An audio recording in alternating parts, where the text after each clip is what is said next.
So does he have to wear that thing for the rest of eternity? Never mind the emo energy that just can't be contained. We all felt terrible for the dude who got onto the set of Star Wars and spent 8 hours in a metal roasting can for the privilege to be R2-D2. This guy's gotta do it to be R2-D tier. It's kind of funny that the video before this was on the plague. The Knight is a Hungarian killer from 1300 BC. If I do the unending toxic gaming spirit, I'd have the game's 3 oldest killers in the same room. The Knight is a mix of a map control killer and a weird on-the-fly trap setting killer, allowing you to monitor objectives and tackle 2 angles at once. Because it's a group of people. Yeah, this is the second type of killer that is able to have a smoke circle. Just different types. His power lets him zoom into his face and drive forwards. While you do this, you leave a small green trail behind you. Once you end the power, a small AI-controlled guard will follow along the path you created for a short time. The guard starts where the path ends, and works its way to where you started the power. If a survivor gets close to it, the Knight will chase them and try to strike them. I know I'm sounding very patient right now,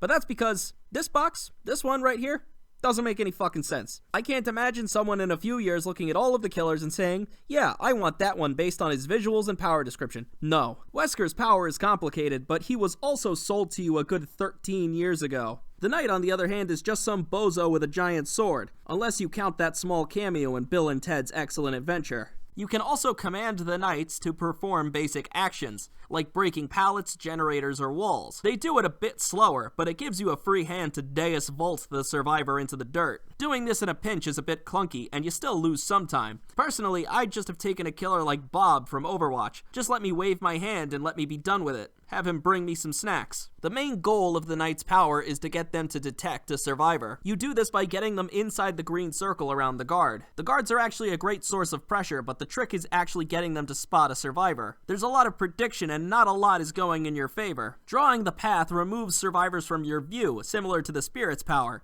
And you gotta understand, that's the second worst comparison I drew. You gotta detect them through sounds. Survivors, on the other hand, see a giant green orb that says exactly where you're placing the power. It does beg the question as to how the Knight has the power to summon these men, but not the ability to open his mouth and tell them where the survivors are, though maybe that suit is acting as the most literal form of an echo chamber. Once a survivor is being chased, you need to get smart and cut them off. The guard won't chase them forever, but if you directly follow them from behind, you're doubling after nothing. The same methods they apply against you will stop the guard. What you actually need to do is sandwich them. A rock in a hard place. No, not that one. Then we need to bring up how the guards actually detect a survivor, because it's a very formal process. First, the survivor walks into the radius, to which the guard gets really excited. Then the guard will shout, "Surprise!" as loud as possible. Then float over to where that survivor was spotted and plant the standard. Then they'll start chasing them. They call it a standard, but for all intents and purposes, it's a fucking banner. If a survivor at any point loops around to grab the banner, they get a large speed boost and brief invincibility.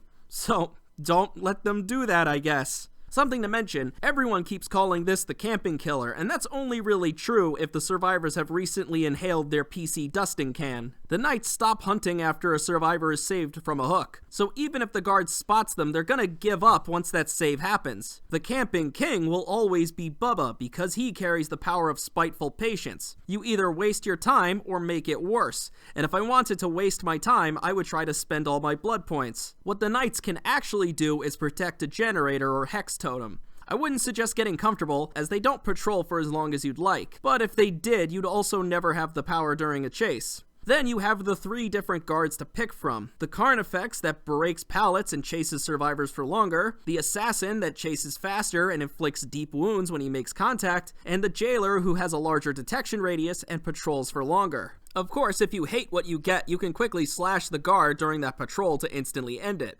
I wouldn't be your friend after that, but hey, eternity is a long time. These guards are summoned in a little rotation as they pass the blunt to the left. You can tell which one will be summoned by either looking at the power icon in the bottom left or the green marker on your arm. The Carnifex has a skull, Assassin is a broken sword going downwards, and the Jailer has 2 keys intercrossed. And if you put them all on the same page, it'll start to look like Nathan Drake's journal. Then you have the guy's 3 perks. Nowhere to Hide reveals the auras of survivors near generators after you damage them. You need to hit the generator with your own 2 hands, by the way. No perks work on this otherwise. Simple and to the point. No complaints. Hex, Face the Darkness, is confusing and not to the point. Here, I'm spinning the GeoGuessr. The point is in Bartolone Lane, England. The perk is a light switch that goes on and off. When you injure a survivor, it activates. When they heal or go down, it turns right off. While it's active, survivors scream and give away their position every handful of seconds while outside of your terror radius. If a survivor manages to cleanse it while it's active, the perk will not come back after you injure another survivor. It also reveals the cursed survivor briefly to their friends. I think I'm going to slap this on the Oni. Without a time machine or the energy to care, I can't redo that video. When I play the Oni, I leave the first survivor he hits alone, in order to give myself a good pool of blood for later. So one person running around bleeding while the others scream gives me a good target for the demon dash.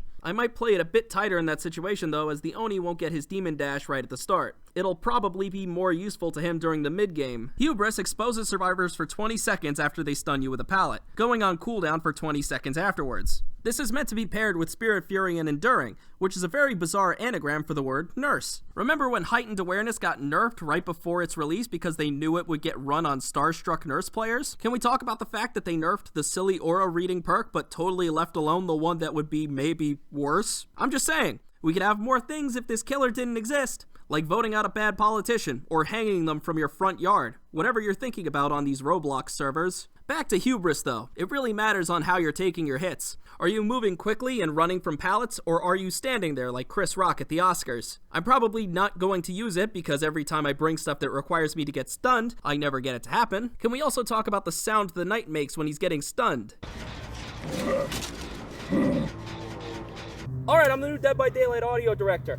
Couldn't find the pallet, but I got this chair right here. This is what stunning a knight with a pallet should sound like.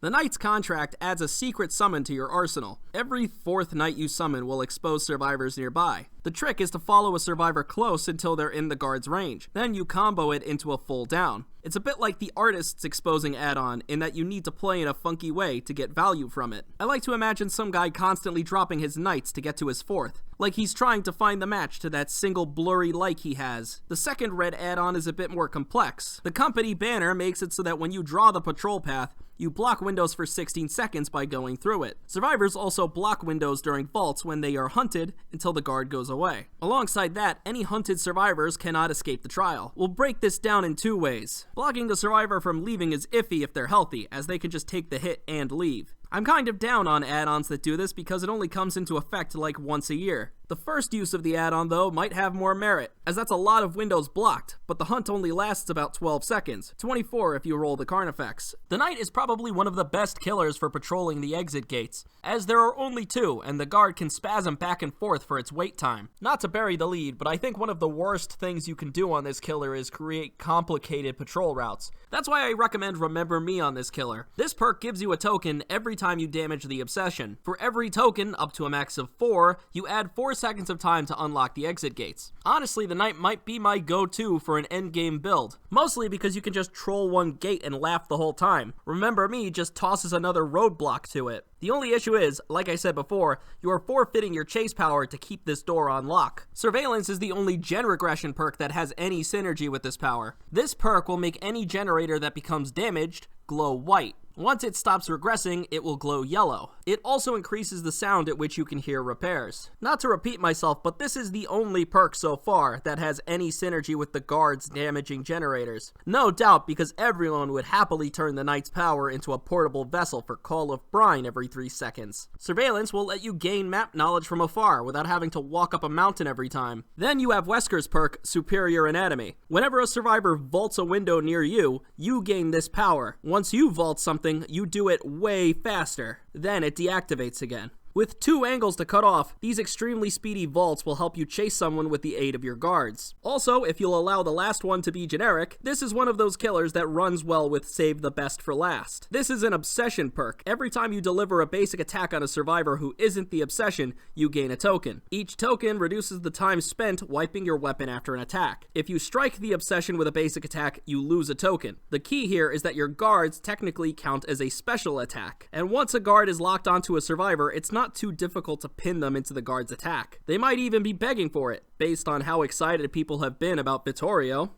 Listen, we need to talk. I know power's hot, but we're disturbingly quick to sexualize characters who do not shower. Vittorio has been in the fog since the 1300s, and all of you just think he's gathered Sigma male energy. C-3PO over here hasn't even trimmed his hair, let alone the fact that he's been inside an oven. Then Behavior puts this on my timeline, and I'm just gonna say it, Hooked on You was bad. It was one long, dragged-out joke that was told to you during its inception, taking painful pleasure in checking over its shoulder and reminding you that sincerity is for losers. But this is one of those things where whatever I say, it's useless, because people will still be horny. I could tell you that the Oni has contracted more STDs than humanly possible, and you would all crowdfund his cure. Maybe people need to be down bad. Let me spin the wheel of bad things happening. Oop, Twitter got taken over by Elon Musk, who thinks he's fucking Comstock or something. Behavior will pay for this somehow. You're gonna be pretty pissed in 10 years when you're desperately searching for jobs to add at the end of the, only to find out that you blew the words Carnifex, Assassin, and Jailer on a handful of bums. What are you gonna do? Just add the word dark in the middle of the next name?